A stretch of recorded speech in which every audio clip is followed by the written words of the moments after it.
I'm a werewolf, baby. by George Hawrylenko. I love being a cab driver. Before I ever got my license, even before I started joyriding in my older brother's Buick, I knew that I always wanted to be in the driver's seat. If I needed to think something over or clear my head, that's where I'd do it. Wasn't so much the scenery.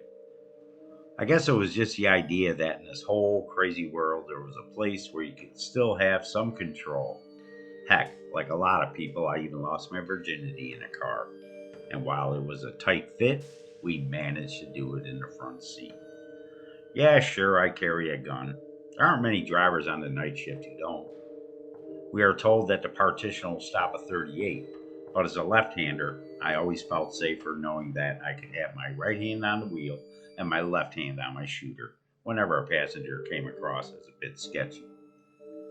And boy, have I gotten a few sketchy passengers. I guess someone giving birth in the back seat isn't really sketchy. I've had three of those. But you sometimes get some real weirdos back there. I've had stalkers following exes. I've had guys who acted like they just robbed the place. Once I even had a Dracula. Yep, a Dracula, all black cape and fangs. At first I figured he was just going to a party. But the way he sat, all quiet and tense, I mean, the potholes didn't even shift him. Sure, he might have been nuts, but he didn't strike me as crazy. They're the bad ones, the truly crazy. And worse, sometimes you get the sad crazies.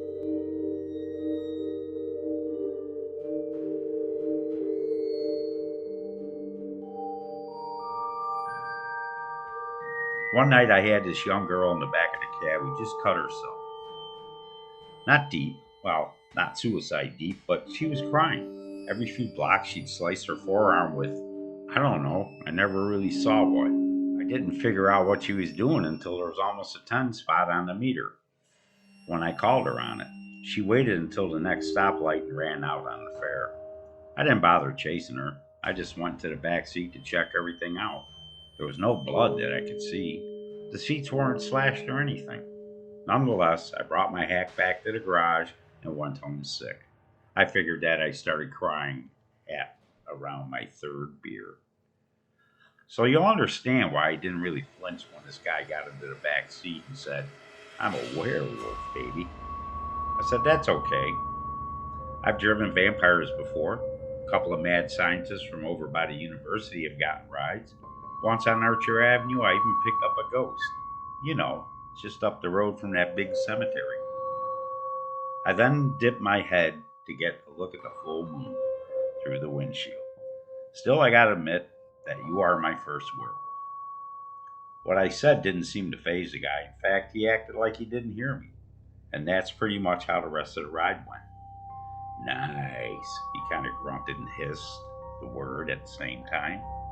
I wasn't sure what he was talking about until I spotted some young, professional looking lady running up the sidewalk. Not a pro, mind you, just some business suit babe. Strangely, he didn't even bother commenting on any of the actual hookers we had passed. By the time we were going by the park, he got real active. He started licking the backs of his hands and then rubbing them across his eyes and cheeks. After a few guttural whimpers, I guess you call them, he stuffed 20 into the plexiglass and told me to stop.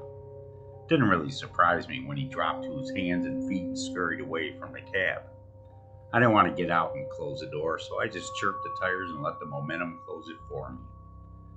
I read about the fella in the morning paper. He attacked one couple down by the fountain, and then some old lady walking her dog. All three were hospitalized with bite wounds. Later, one of my passengers said they heard the old lady lost her nose and most of her ear.